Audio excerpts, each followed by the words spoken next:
মেয়ে আমার পছন্দ হয়েছে, আমি যেহেতু বিসিএস ক্যাডার তাই আমাকে একটা আনোয়ার 5 দিতে হবে। বাবা, দাম কত আনোয়ার 5 এর? 7 লক্ষ টাকা। এত দাম?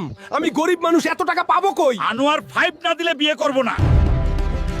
কান্না করিস না মা, তোর বাবা আনোয়ার 5 বাইকের ব্যবস্থা করবে।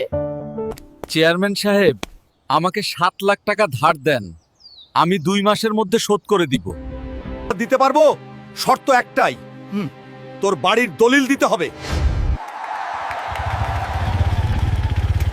জামাই, এই নাও তোমার বাইক। কি জামাল সাহেব, আমার টাকা কই? 1 মাস তো হয়ে গেল। আর কয়েকটা দিন সময় দেন, দিয়ে দিব। বাবা, তুমি 7 লাখ টাকা কিভাবে পরিশোধ করবা? সবাই সাবস্ক্রাইব করলে ইনশাল্লাহ পরিশোধ করতে পারবো।